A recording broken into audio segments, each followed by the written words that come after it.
Welcome, reanimated fans, to this week's episode. I'm H.A. Conrad, here as always with my intrepid co-host, Stuart Tiffin. Hello, Stuart. Hello from post-COVID land, where it sounds like I still have COVID. Our special guest star is not joining us today because he's rallying the troops over in the Pacific Northwest, meaning his children. We're thinking of you, Kyle. We're thinking of you. We miss you. But he's also trying to hold it down with two little kids probably climbing all over him as we speak. Yeah, You got this, Kyle. You got this. You got this. So we'll miss Kyle today, but we're gonna to continue on in our review, and hopefully he'll be back with us next week. In I hope good shape. Maybe he'll just be broken down and sad. I don't know. We'll see.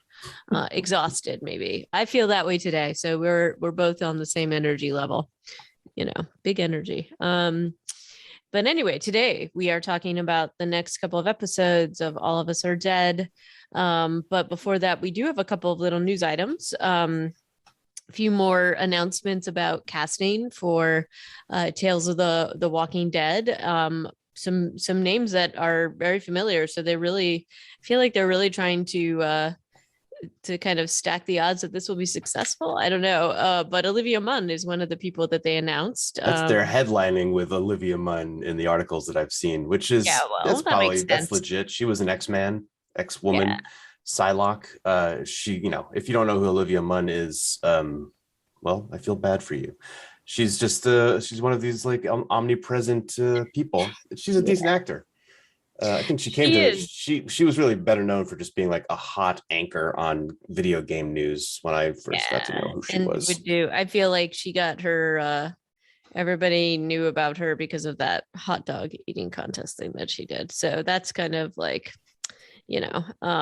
but we're putting, they're putting a lot on her, but then there's lots of other people. I was kind of excited to see Embeth Davidtz in this. So you know who she is. Oh yeah, she's fantastic. And tell the good gentle listeners who she is, because I didn't really know. She's in Army of Darkness, which I didn't really see her as much in, but she was in Mad Men and Schindler's List. And if anybody liked this movie, which I kind of did, was Matilda. So she was in that. And you know what? I think the thing is that she's one of those actors that is a little bit like omnipresent, but not necessarily like she's had a like really good and solid roles, but not always like the leading role. Mm-hmm. So I think that's, did you not recognize her at all? I guess I kind of recognize her face, and I've certainly seen a lot of the movies that she's been in, like Girl with the Dragon Tattoo, Spider-Man. Yeah, and like she'll do, she does these like kind of little moment, like I don't know, like momentary little roles. She was in Bridget Jones's Diary as sort of like the femme fatale that Hugh Grant is with. That gets like is all like snotty and stuff like that. So, but she's pretty versatile because she can also play the very like nice person. So in Matilda, she was the very sweet teacher that basically ultimately adopts the lead character. So in Army of Darkness, she basically went from the love interest to a villain, right? Yep. So clearly she's got range. That was a long time ago, but other people on this list include so Danny Ramirez is another one in this list, and he's just kind of like thrown in there, and he did have a fairly insignificant but speaking role in Falcon and the Winter Soldier. He was like the Falcon's army buddy who would give him new equipment, which was never a relationship that was completely explained, because it also seemed like Anthony Mackie's character was not being paid, but he was being given millions of dollars worth of high-tech wing equipment. And then he had a more of like an ensemble role in The Gifted, which I don't know that you ever watched, but I think we have talked about it on this podcast before, which was a mutants with superpowers sort of spin-off TV show. The Gifted was an interesting show, had a lot of like cool talent, and so Danny Ramirez coming to Walking Dead universe, as well as I don't know how to pronounce this, but it's a French name. It looks like Loan in English, but I'm assuming it's like Loan. Probably Loan. Chabagnol is a French model. It doesn't have a lot of credits, but what makes me very interested in this, HA, I think you can leap to this conclusion with me. There's a French person going to be on Walking Dead in an Yeah. anthology bottle episode? Oh yeah, What? I'm thinking the same thing. So Yep. let's see what happens. And then the last but not certainly not least is Jesse Usher, who I thought was honestly incredible in The Boys as A Train. Yeah. So he's really good and awesome, and I'm kind of psyched to see him in this. And I was, watching him in The Boys, I was like, oh, where I know he's been in a lot, although I haven't seen like all of like a ton of the stuff that he's in. But I actually, while watching The Boys, I was like, oh, he seems like he should be in Walking Dead. Oh, really? Yeah, I don't know what it was. I just felt like he had like good survivor energy. I don't know. He's So definitely got great gray area energy, especially in The Boys. That character yeah, I is written think, like you feel sorry for him, but he's a terrible person. oh yeah, but that's kind of why I thought, oh, he would do well. He would do well in this. So I don't know. So I was like, maybe I made it so with all of my positive energy towards Jesse Usher. So I'm very excited to see him in this. I'm glad you manifested this role for him. I did clearly. But anyway, So that's two pretty big. I mean, there's like 5 people in each list, but these 2 lists that have dropped for the show are significant and packed with yeah. I mean, there's going to be only, I forget how many episodes, is it 6 or 8? And now we've got at least 10 big names going to be slammed in there. I think this is going to be, I'm getting unreasonably hyped for Tales of the Walking Dead. I probably need to bring it down a couple notches. Yeah, I know we don't want to be disappointed. We got really excited about other things too, and that just didn't work out so well. So Yeah. we'll have to see. Do you want to talk about the zombie maths? So everybody's favorite science website, IFL Science, or I fucking love science.com, has an article from this week that has a nice little YouTube video in it with a pop culture mathematician talking about how to survive a zombie apocalypse through maths, because he's English. And so we'll have that video in the show notes and you should watch it. It's fascinating, but it is very mathy. It is quite mathy. But fun and very British. But they talk about the advantages of whether you're running away or trying to slow the zombies down, et cetera, and just trying to solve the zombie apocalypse through equations, and what's not to love about that. So have a gander at that in the show notes when you can. Definitely. And then sadder news, or like disappointing news, because I was really looking forward to this. It looks like The Last of Us, the television show, the premiere date has now been delayed. So that was supposed to come out actually pretty soon, from what I understood, in this calendar year, and they basically announced that is not going to happen. So no specific date set, but definitely not in 2022.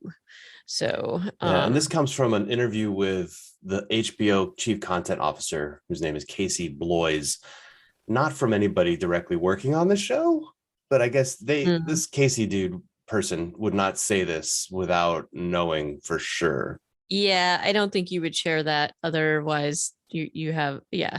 I don't think you would share this if it wasn't true. So in any case, we'll have to keep an eye on that and see what happens. And hey, look, I think that this is definitely a pretty huge production. Maybe there was like production delays with filming. There's still been a lot of like weird COVID things that happened because of Omicron and stuff like that. So maybe it had to do with that.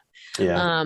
But anyway, honestly, that's been nonstop amazing to me, that I've been watching shows that have been completely made during COVID, like The Witcher season 2 and other series that have managed to get made. And I think we do take it a little bit for granted that these people, especially in the backdrop of all that IATSE, like workplace safety stuff that has been such a big issue the last 12 months or so. So I think we do need to kind of cool our jets and let people make this stuff obviously we not like we can do anything about it, but we can also just get too wound up or disappointed when shows move to the right. It's going to be a better show. Pedro Pascal will still be there. Yep. And I mean, look, I think that also when I think that it's better to delay it and then take the time that you need so that it's the better production or best sort of version of whatever it is, versus, trying to put something out that isn't quite as polished as you might want. So disappointing for us, but I think ultimately it'll be great when it comes out. So One anyway. other small point on this in this article from The Verge is they mentioned Craig Mazin, who Mhm. is a writer and executive producer for this show. And thanks to listening to like the official podcast for Mythic Quest, I learned that this dude who has a role like on camera role in Mythic Quest. He's like one Yes, of he the other does. QA testers. Yeah, He he's was a the like, writer on that show. yeah, He he's was a, amazing. and he would like moonlight on Mythic Quest when he wasn't writing Chernobyl, which he's Right. obviously he's like that's his biggest credit probably. But this dude is a triple threat, I guess. Yes, he is. Yes, he is.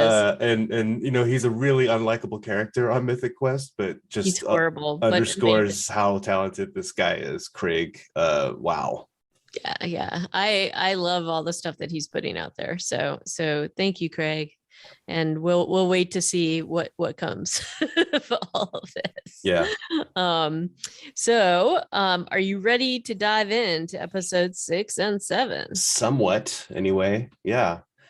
Hmm. Um, I I don't know if it's like just where I am in watching this show or these episodes. I feel like less happened in these two, maybe, or my I don't know if that's just like the where Um, I've evolved. these for me, these two felt like they dragged quite a bit, and there was a lot more sort of like melodrama in the sort of soap opera of the teenagey relationships. And I didn't feel like they were as I don't know, like not like I was kind of like not bored, but like I was just like, okay, we've already kind of dealt with this already. And it's a little bit of what we were saying at the beginning, like how are you going to fill this many episodes without sort of doing the repetition? Yeah.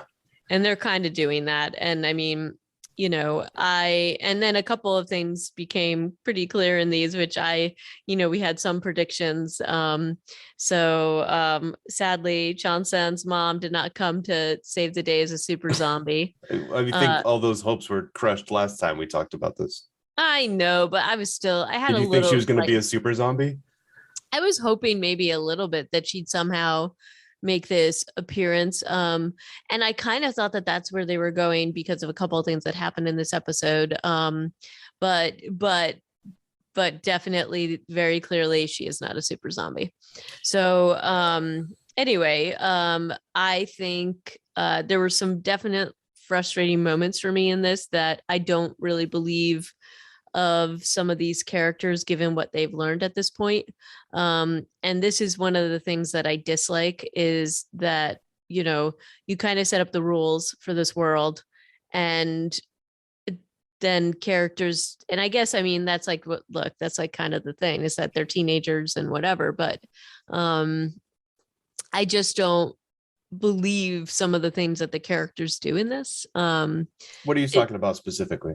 Specifically, I'm talking about Namra and the wonderful theater of the tying her to Bear Sue and things like that. And they've watched now many of their friends change. They know what happens when people get bitten, and in this case with her, they're just kind of changing how they're treating it. And granted, she is changing in a slightly different way. And Guinan was not your traditional zombie when he bit her, so I think they are Right. a little bit in uncharted waters.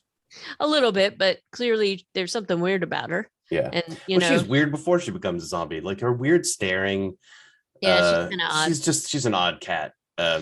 So But yeah. even so, they know what the sort of like the end result is. So, and it's like, okay, you locked that kid in the room when you didn't even know whether he had been bitten or not, and um instead you're gonna like put her into this situation where she could easily hurt one or more of you. And the other Yeah. part is that Bear Sue, in terms of like, oh, I'm gonna put her next to me so she can't get to you. Well, dude, when Yeah. you turn into a zombie, Yeah. you're much more threatening than she is. And Well, then there would just be two of them. Yeah, like I yeah, don't like it understand doesn't make why. sense to me. So And I just Jimin, who he like says this line to, Jimin is like the most vocal and vociferously like, she's a zombie. She got zombie blood, and zombies kill my parents, which is also like kind of a hilarious line. She even looks down when he says that to her, like, look, I've tied myself to Namra now. Now I can't. Now if she turns, she'll just eat me. or bite me. And Jimin doesn't fire back. Usually she is ready to go with her like Right. So logical fallacy stuff, and she doesn't say anything, which I thought was a little disappointing for her character. yeah, but I mean that was just like one thing that stood out to me as like, I don't know about this. And I do think, I did like when they're jumping sort of from like vignette to vignette in terms of the groups that we have going on. Like we still have the little archery group. And to me, that was one of the best and funniest things when they're like going to the gymnasium to like, because there's like an emergency phone there. And I thought that that was kind of cool, their tactics. But I just think they're kind of filling with stuff Well, and yeah, I where would say honestly that the gymnasium stuff for me was one of the less effective parts of this. It felt like the bathroom archery crew, who we've already pointed out are like the potential saviors of everybody on this right. show. They were just stuck like treading water this time around because also Jun, what's his name, the bigger guy, like manages to get stabbed by his own spear because I know. whatever. It was like kind of it was a mess. But then there, and honestly, I thought this was an interesting theme in these two episodes is what do you do with the people who can't take care of themselves? And we're on like day 2 of the zombie apocalypse. Maybe in Walking Dead, it would be a different, outcome. But here we are seeing characters continuously make the decision to save those people and to save them at their own risk. And I like the fact that that's the theme. It's like even if it doesn't always pay off, because obviously the Seoul University guy totally pulls a traitor move at the end of episode 7, and drives off, but with 2 kids. Like hopefully he I could save know. those kids, I guess. I But know. seeing the archery captain who is kind of like all business, and you might, other than her desire to find her brother, she could have easily been like, just leave the guy outside. Yep. He's a liability. Um, and he isn't doing himself any favors with all the crying and complaining. Right. But I don't know. I guess I just liked it because they were actually kind of moving and making a plan in a way that at least despite his sort of like screw ups, at least their plan made a little bit more sense to me since they have like a goal to go and get the emergency thing. Yeah, they just Um, make zero progress, which to but me they was don't make frustrating in 2 episodes. right. And it's the same with like both group. And then, I kind of feel like they have really set up the whole idea that the zombies are very sensitive to noise, and they have ways to do that, and the way that our sort of main group figure like decides to use that seems absolutely stupid to me. Oh, I mean, I don't well, we know. don't really know that you can use noise as a weapon yet. I think we know that as the audience because we've seen Guinam and Yunji reacting to when the microphone and the speaker squeal happens. We see them react with like a lot of pain. So I think we know that it could be used as a weapon, but the kids use it in a way that is pretty smart. It doesn't work 100%, but they get to It's Changsan. more, it's not as a weapon per se, but just as a distraction Yeah. mechanism. Like they do know that that is how that they can distract them that way. I And mean, they so, use it twice in each of these episodes. They use the sound well, and I think right, that's great. Like they have figured out something that works. The downside, of course, is that Guinam is tracking them, and that's like a cool tension in episode 6 is that when they start making broadcasts, Guinam is like, oh yeah, they're in the broadcast room, and yep. they don't know that he's coming for them, or for Changsan, but probably all of them by association. But it's like kind of a fun tension that the show can give to the audience to know that this is going on too, right? Right. And I do like the interactions between Guinam and Bersu because, Bersu's like, hey, man, you're kind of hurt.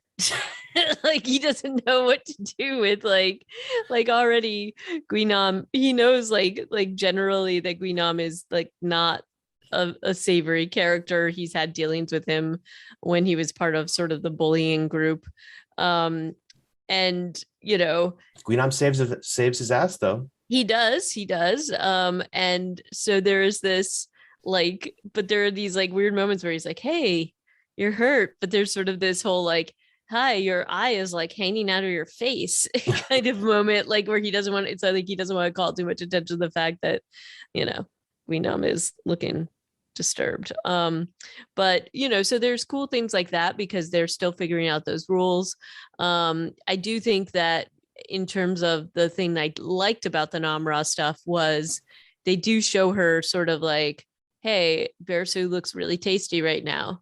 And then she kind of gets called back. So there's like a moment where she's like saying to him, "You look so delicious." In her head. That's like an inner monologue, but yeah, we hear it. We Does hear her it. face really change, or does it just change in her imagination? Because by the end of that episode, she's back to No, I normal. think her eye changed, but then when he sort of says her name, it gets like shifted back.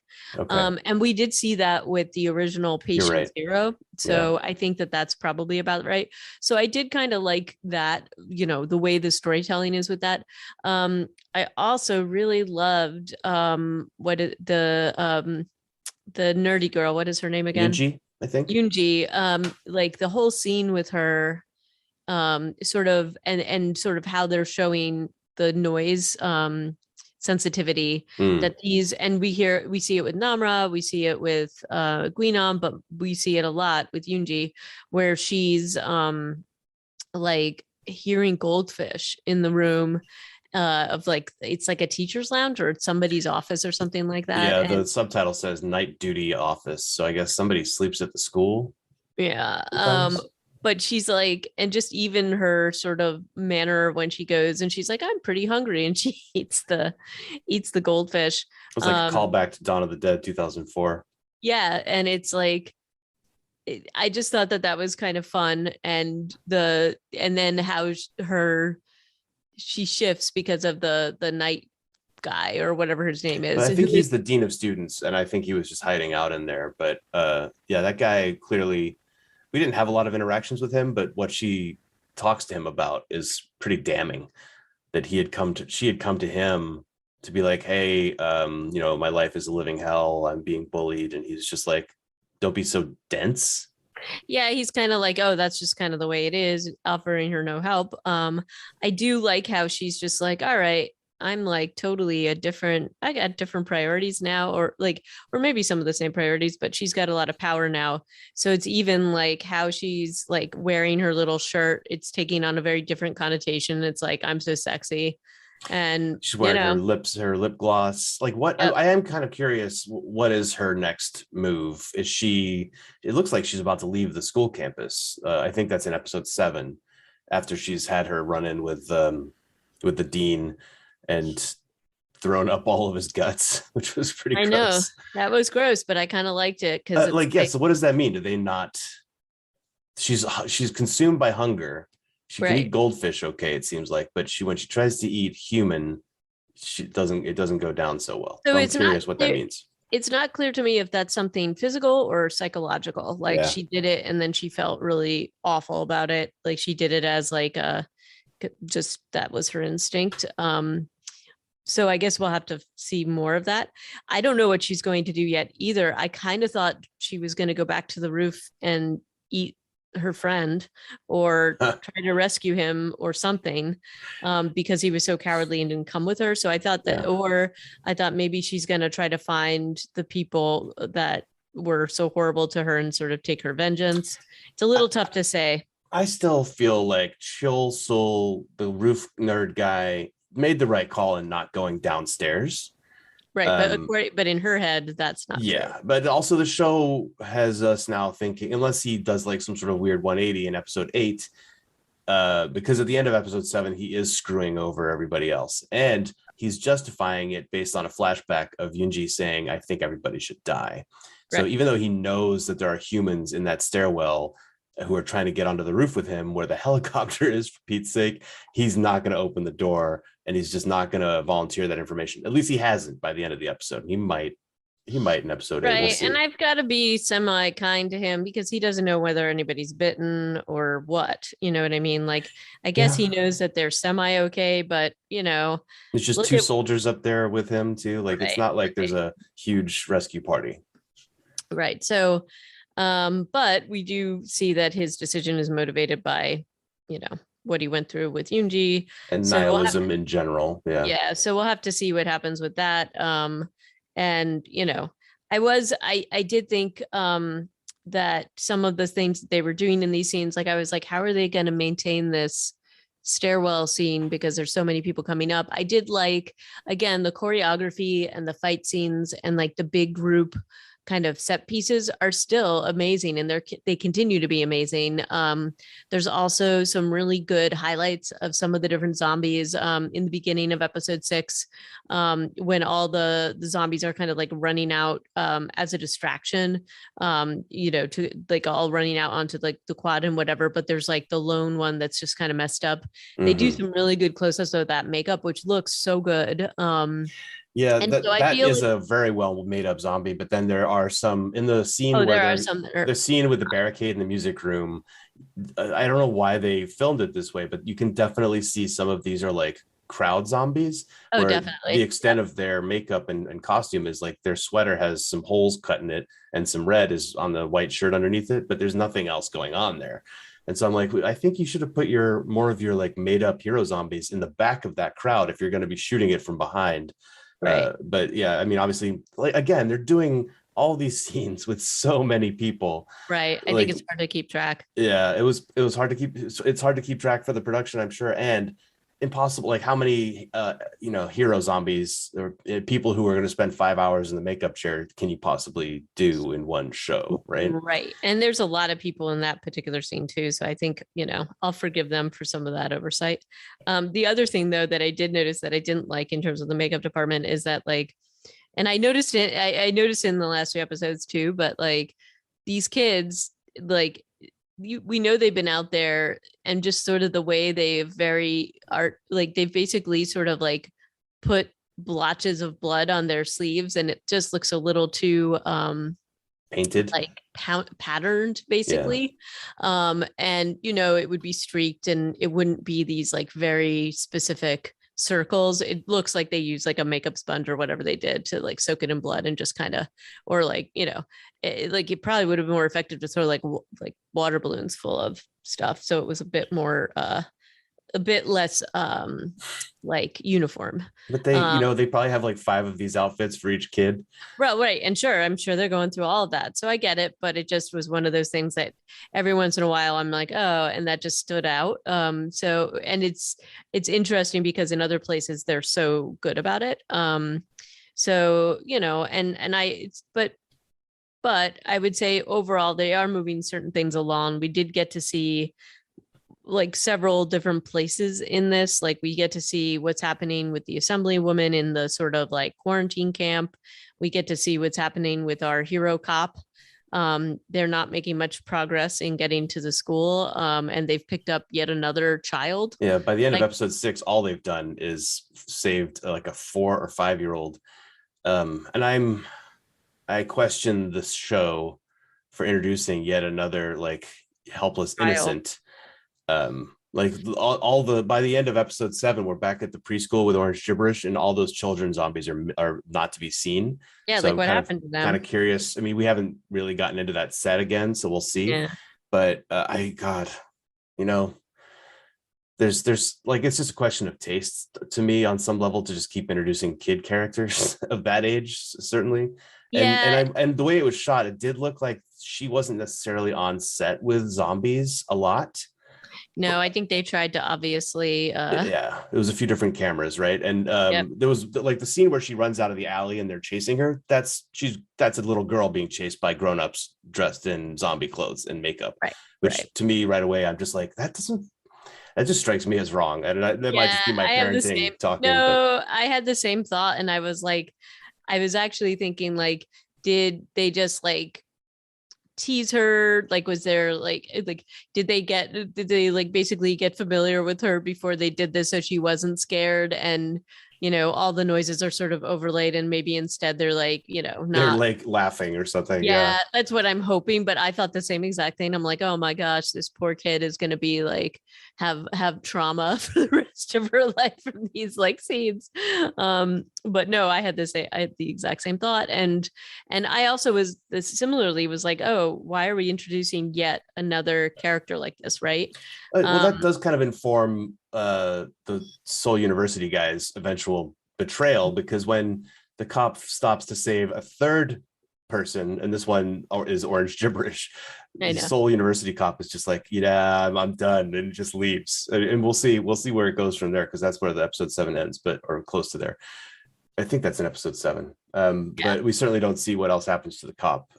No, and I don't have much hope for this poor kid, the baby or the little girl, because God, but come on, the show cannot. That would be rough for me. Like, it's one thing to allude to it or to imply it. Like in the case of the preschool, defined. So far, it's been implied, not just implied, but shown on some level that all these kids got turned into zombies. But they're not like lingering on it. And I think by introducing speaking characters and a newborn, yeah, that's a I'm whole different worried. situation. I'm worried. Let me just say that I'm worried about what is to come for these poor little Yeah, children. we should be. And And in the quarantine camp, Soju, Anjo's dad, makes, I guess it's the only decision he feels like he can make to beat up some of his guards and escape after ingratiating himself with them by saying, "Hey, I was in your unit. yep. I was like a master sergeant. Maybe I would have been your boss." Uh, but then beats them up with his colleague. And this is another area where, at least in these 2 episodes, I have big questions about how this works later. So a lot of this episode is him running away from the guards because he doesn't make it very far before they start shooting at him, right? Yep. And jumping into this lake and swimming underwater for a mile or whatever it is. He's still I got it. mean, he's still got some chutzpah, this He's guy, still got it. That bullet wound is really minor. So I'm kind of like, I don't know that he would have stopped underwater and turned to look at his side after getting shot while they're still shooting at him, but he did. But it's in the next episode where there's another scene with the assemblywoman and the commander of the martial law command, or whatever his name is. And he's just like, yeah, help these people do their jobs. There's no mention of, I understand that you were in the room when some of my soldiers were assaulted. And where's the other guy who was left Yeah. behind? Yeah, I was waiting for that to be some part of the discussion, and it just wasn't. So that was kind of weird. Mainly, he just wants to tell the assemblywoman that there's no special privileges here, but yet came to talk to her. So I thought that was kind of weird. Yeah. Like okay, like Wink, that wink, doesn't. understood, right? Yeah, it's just like odd. Although then you get the action to get the chopper to Hyosan High School, and we see a little bit more about how all these people are, they may have children at this school, and that's implied. I think the assemblywoman, I think that she's definitely Namra's mom. Yeah, I mean, it feels like that, but also she hasn't said it explicitly yet. But she No, is but that talking about Hyosan High School, which would make sense if that's where she knew her kid was. But she's not calling it out like, my kids are there too. She's just talking about all of the children. We have to right. save all the children. So that's Well, but this is curious. in line, with everything we've seen about her so far. She's like, there's Yeah, lots of personal things going on for everybody, but greater good. pardon me. But yeah, like because I am in this role and I am this assembly woman, even though I may have like personal things that are affecting me in the situation, I have to do what is right for everybody, as much as that might hurt and as much as that might mean I can't, say, rescue my daughter. Yeah. So that is, I think, what we're gonna see at the end. But What did you think in the beginning of episode 7? There's a pretty cool opening for this episode with like the military response, also including Jae-jun, I think is his name, talking to his mom on the phone before he goes out for the mission, which is quite heartwarming, or heartstrings pulling. And then to me, like, my big question was, all right, so of all the buildings in downtown Hyosan that they're gonna go into, they choose a mall.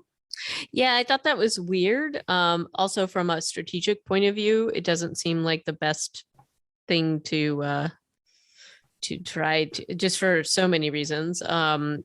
For in terms of going into like a situation where there's like so many potential infected, but also so many places for them to hide and to ambush you. Like they would go into power plants first. Right. Like That to me they, makes that like that's what I mean. From a strategic point of view, this yeah. doesn't really make sense to me. But I like, and then part of me was like, oh, were they just trying to recover like a one of the infected to do this vaccine thing, which ultimately is what he becomes, is the guinea pig. Um, but I thought that that was a pretty effective sort of like way to show um what's happening in the outside. Also, again, another person that is like, despite the danger, is going at this with a sense of honor and like, Yeah. oh, this is the stuff that, you know, his mom is very worried, like, and they definitely pull at your heartstrings, like about his mom, the whole thing to his Yeah, mom, and the and like, commander just before the commander meets with the assemblywoman, he's in. And then they have a zombie in the quarantine camp too, which I think is kind of hilarious. yeah, Like, and he's like, let's get his parents' permission to, do a yeah, vivisection on him or whatever, yeah. because like that's the right thing to do. And so I'm not sure how I'm supposed to feel about this martial law commander yet. It'll probably come into focus a little more. You haven't had a lot of scenes with him, but obviously his first act on the show was to cut off all telephones and data, which Right. has only screwed people over. So yeah, I think we're a little bit mixed on it. But I thought those scenes at the beginning of episode 7 were super cool because it showed that like this Korean military force is still they're super badass. They got out of there. Maybe they lost 2 guys. I think you heard one Yep. other guy maybe getting killed, but they won in the mall. Like Yep. they came out successful and they saved a bunch of people too who were hiding in one room. So that was like oh, okay, so maybe if the kids can just hold on a little longer, maybe this will work out, sort of feeling for me. Well, I also thought it was a good way to show that he and the assemblywoman are actually very similar in terms of how they view everything, in terms of duty, in terms of who the people are that they have to protect. And despite the fact that, you know, they both clearly have some personal things going on that they could use their rank or use their influence to affect, they're not doing that. And, you know, they say that, and despite the fact that he is being tough with the assemblywoman, he has listened to her, and he does send a chopper to the high school. And even his whoever the guy is beneath him says something about his mother, and he's just like, you know, well, we got to do this first. Or like, he doesn't, he's not just acting purely in his own self-interest. He's trying to do what's good and right for everybody, Yeah. as painful as that might be. And so I think that that's kind of what they're trying to convey, this sense of duty over personal allegiances and personal interests. So we'll have to see how that plays out with him. I don't think they're making him into like a mustache twirly person. I think they're making him into somebody who's in a position of power, who has to make really hard and awful decisions. Yeah. So Like, I think we're going to find out more about his motivations as we go forward. To me, it was the, cutting off the phones. And then there was a scene of him like smoking outside a government building. I'm just like, oh, that's like, I don't know. Am I supposed to think that he's bad because he's smoking, or what am I supposed to take I away don't from know. this shot? Maybe he's just stressed. Who knows? There's another really kind of cool scene in this episode where we see a little bit more about Guinom's relationship with spiky-haired bully. Also, then the end of that relationship, as it were. Oh, that's right. And that was actually really kind of satisfying. At least for Guinom, it was. But yeah, so Guinom, for some inexplicable reason, was below this shorter bully's position in the bully hierarchy. Yeah. How does that make any sense? Well, I But think I think that the spiky hair bully says this stuff to Guinom, like, oh, you're so dumb and stupid. And I think that they're trying to make Guinom out to be just like the muscle, basically. mm, And I will say, like, as evil as Guinom is, there are like moments where you're like, okay, I kind of understand why he did this. And very similar to the principal, this spiky haired bully is trying to basically get Guinom to do the same thing. Oh, you can go and put yourself in danger to help me. yeah, And, you know, Guinom's like, no, that's not going to happen. And I thought that the scene where he, you know, basically has his vengeance on this guy was pretty good and awful, but also pretty good. So yeah. I don't necessarily blame him for taking his vengeance out on this guy. And it's, it helps to underscore the same thing that Yunji has done, which she pulls a doorknob off of a door, like a thick door, and Guinan snaps Spiky Hair Bully's arm, like Mhm. compound fracture, just breaks the bone right out of there. So they've got super strength. We also kind of saw that when Guinan was fighting Su Hyuk or Bear Su in the stairwell, because he was Yep. throwing him around and like, you're not the best fighter anymore. So not only are these guys able to just walk around zombies unmolested, they also have super strength and they can get thrown out of windows and kind of hop back up in a couple minutes. So Well, I kind of thought that's where they were going when they were trying to get through to the roof door. Like I really thought Namra was gonna like she still could.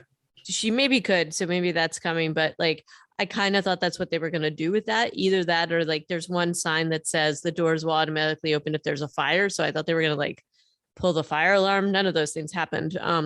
But what I was going to say about the whole rooftop scene, I don't know what that thing is that they put over like that tarp, but I Yeah. did think that that was kind of a cool idea to keep the, and maybe not a realistic idea because I kind of think they'd burst through that thing no matter what. But I thought it was a cool idea to kind of mix things up with the stairwell fighting scenes to like slow down the rest of the zombies and to make it a little more interesting. So I was like, oh, that's a kind of like a neat idea in terms of like just choreography, just adding in like another element so that it isn't just yet another overrun in the stairwell zombie scene. Yeah.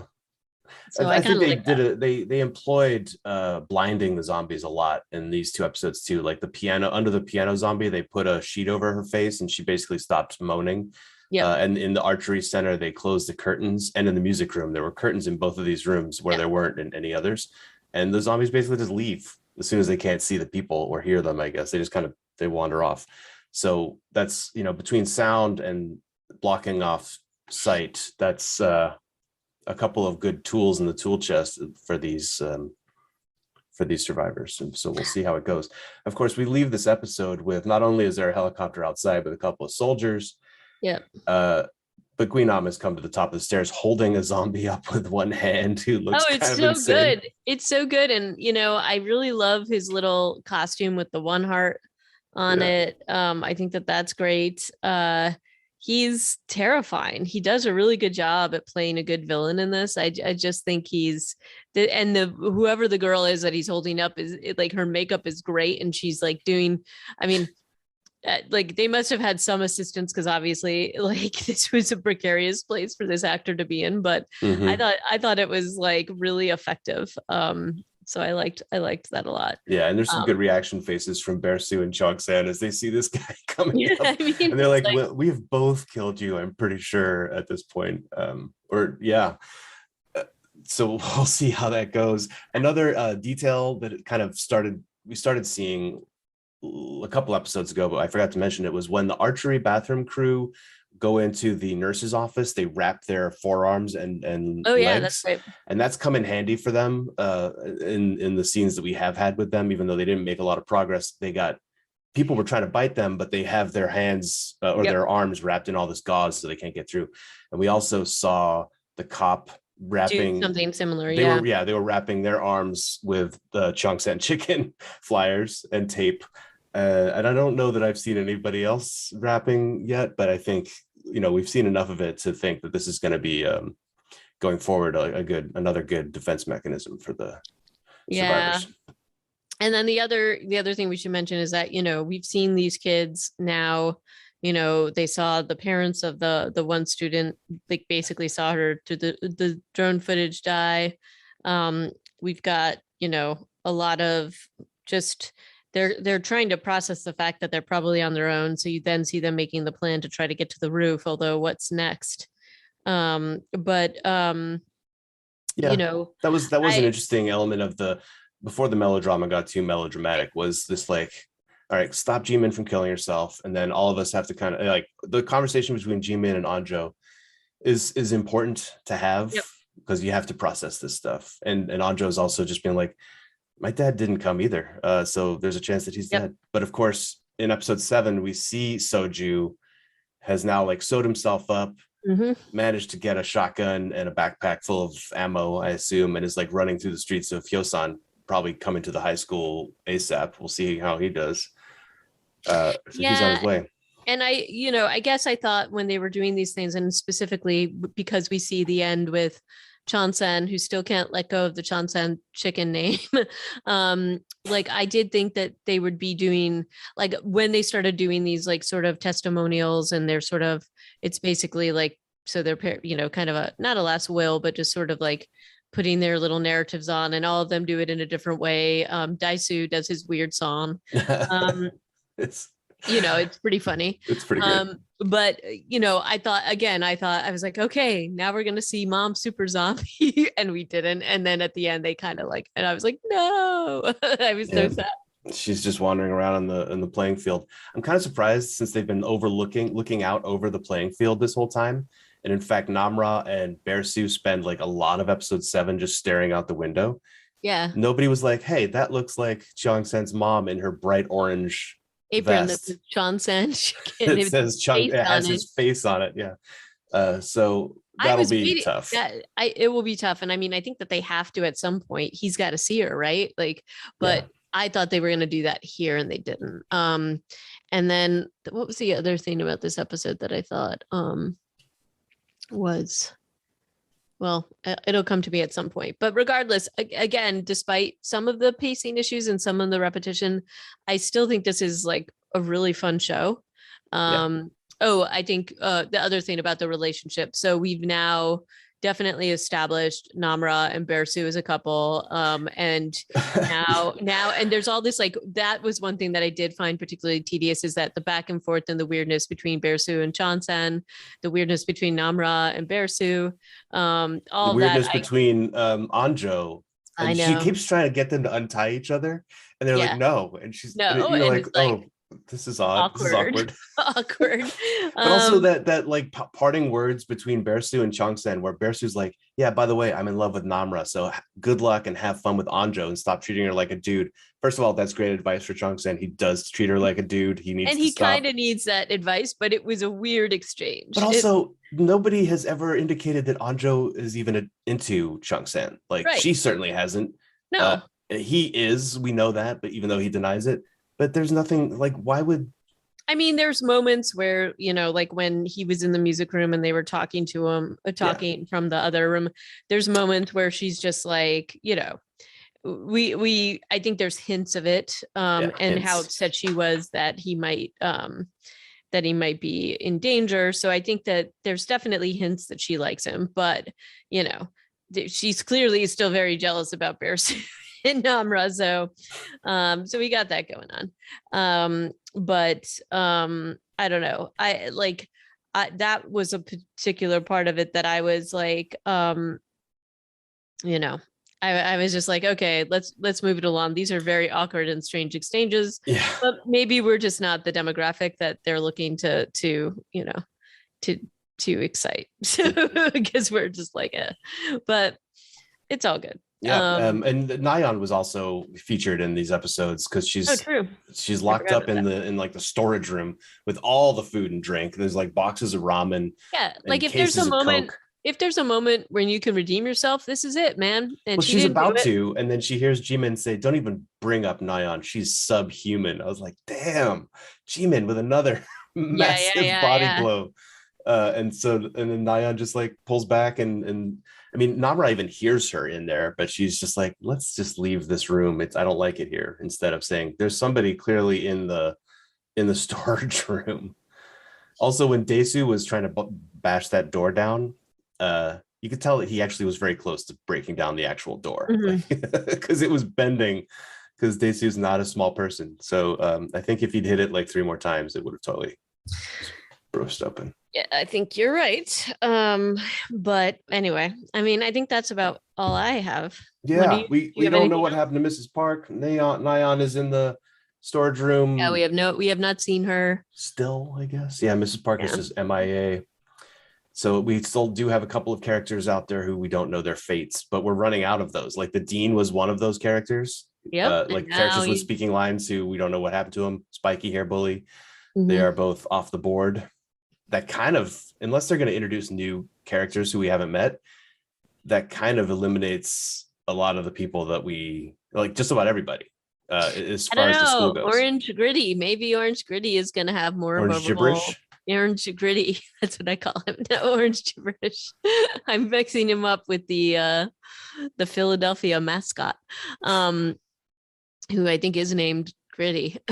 But anyway, orange gibberish. Maybe he takes on more of a role because we still have to see what happens with him in Super Cop.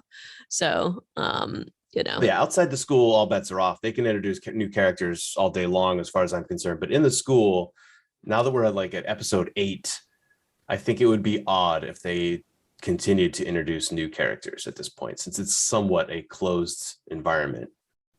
Yeah, it is. The only thing, I mean, we have the two. I'm assuming that the archery team is all pretty much done for, other than the ones that we're seeing. Maybe we haven't seen. I mean, the one thing I thought is that maybe they would reintroduce, either in zombie form or otherwise, the coach, because he was so horrible on that bus. Yeah. And I don't think we've seen what happened to him, right? What was he wearing? Was it a blue tracksuit? It was like a tracksuit. So, I mean, I think maybe there will be maybe some sort of resolution of that. And clearly she's showing that she does have the skill set to survive, at least until this point. So we'll have to see more of that. But again, also pointing out something that I think Kyle would point out, since they didn't get into the supply room, this group has been without water. Our main group has been without water and food for way too long. And I thought that they were going to remedy that on some level, and they just haven't. So I think we have to see what happens there. But they would be fainting from dehydration, I think. So yeah, it would be pretty rough. Yeah, that storage room is going to get opened. They're going to get in there because they're not getting they're not getting out on the roof, I guess. No. It would be my guess. Maybe they'll get there, but they'll probably get there after the chopper leaves, is my guess. Because Soju, Anjo's dad, can't show up and they've been rescued already. Right. There's got to be, unless that is how it goes, and then it's the most tragic rescue story ever told. Yeah, we'll have to see. But anyway, looking forward to watching the rest, and hopefully the triumphant return of Mr. Kyle Diaz on the next episode. But anything else to add? I think that's about it. Yeah, it is an enjoyable show. I think these 2 episodes did feel a little bit pacey, but I'm definitely eager to watch. There's 4 more to go, and I'm eager to watch all of them. Yep, agreed. All right. So if you have any thoughts about these episodes or the show in general, the series in general, feel free to email us at reanimatedpodcast@gmail.com. You can tweet at us, reanimatedpcast, or you can leave a note on the website, reanimatedpodcast.com. Absolutely. Thank you so much for listening, and toodaloo. Ciao. And I'm going to do Kyle's sign off that he always forgets, but see you on the flip side.